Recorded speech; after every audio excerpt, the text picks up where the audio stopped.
Bab 2071. Memanfaatkan kesempatan menembus formasi.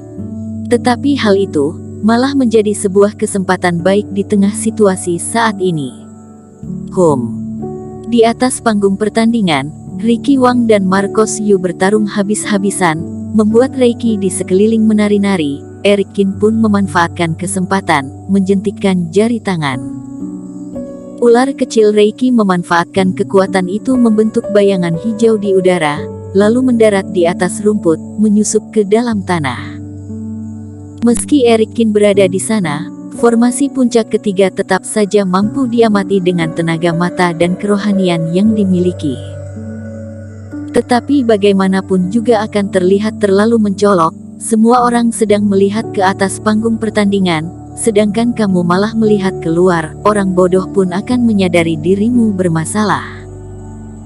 Saat ini ular kecil telah mendarat, muncul sebuah gambar dalam laut kesadaran Eric Kin, itu adalah sudut pandang dari ular kecil tersebut. Sedangkan langkah pertama yang harus dilakukan adalah menembus formasi di sekeliling panggung kompetisi, membiarkan ular kecil tiba ke kaki gunung.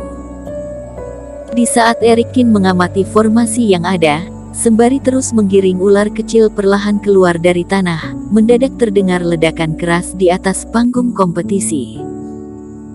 Darah segar menyembur, Marcos Yu yang sebelumnya berkata arogan kini terlempar ke udara. Sebelum mendarat, mulutnya menyemburkan darah yang menodai pakaiannya sendiri, raut wajah menjadi pucat. Sampah memang sampah, sudah bertahun-tahun masih saja seperti ini. Ricky Wang melayang di atas panggung pertandingan, sikapnya sangat dingin, dengan pakaian putih tak ternodai sama sekali. Kelihatan jelas dalam pertarungan melawan Marcos Yu, dia tidak terluka sedikit pun.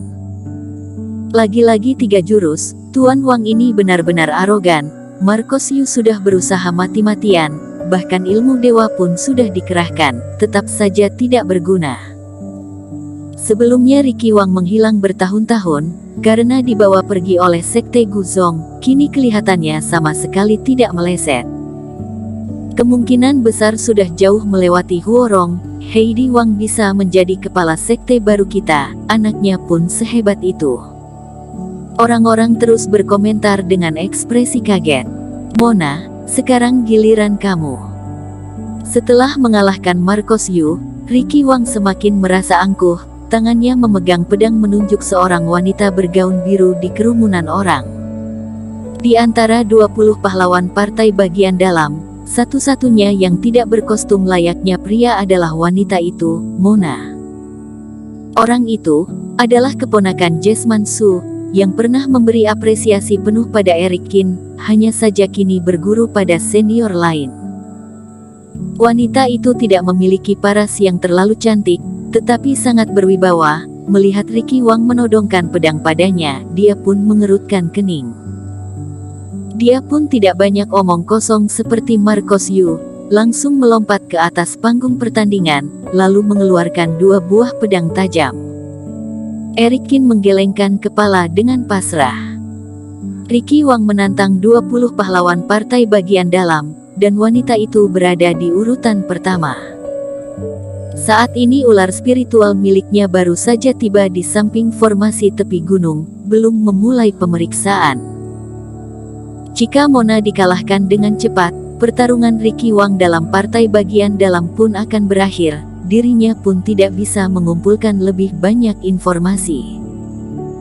Dia lebih berharap, wanita berekspresi dingin itu bisa banyak bercakap seperti Marcos Yu, dengan begitu bisa membantu mengulur waktu lebih lama. Kini wanita itu tidak berbicara satu kata pun, langsung mengeluarkan pedang panjang miliknya. Untung saja Ricky Wang sempat mengucapkan beberapa kalimat saat melihat Mona. Mona, tidak salah menjadi orang pertama di partai bagian dalam. Sebelum aku pergi, kamu terlihat diam tanpa banyak bicara. Tak disangka setelah beberapa tahun berlalu, kamu tumbuh dan berkembang hingga seperti ini. Sebelumnya aku sempat merasa, mungkin saja kamu hanya terlalu beruntung, tetapi kini baru menyadari, sampah-sampah seperti Marcos Yu, Orlando Wang sama sekali tidak bisa dibandingkan denganmu.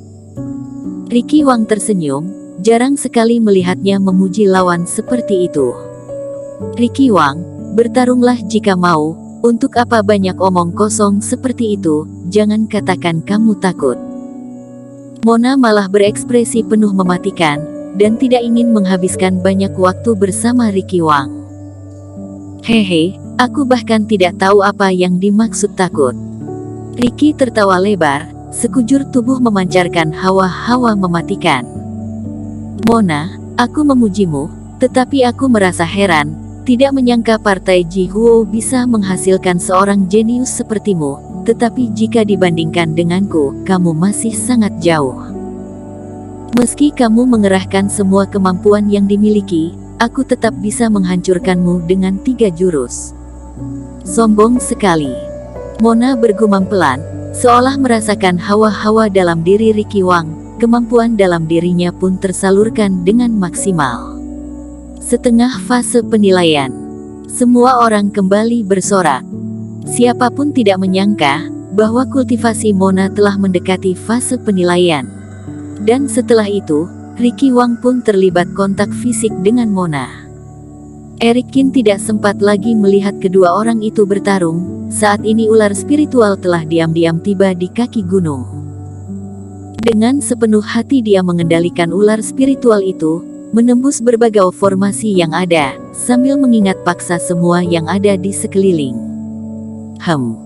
Di saat ular spiritual bergerak, Eric Qin mendadak menyadari, di sebuah sudut gunung ada sebuah formasi yang memiliki warna berbeda.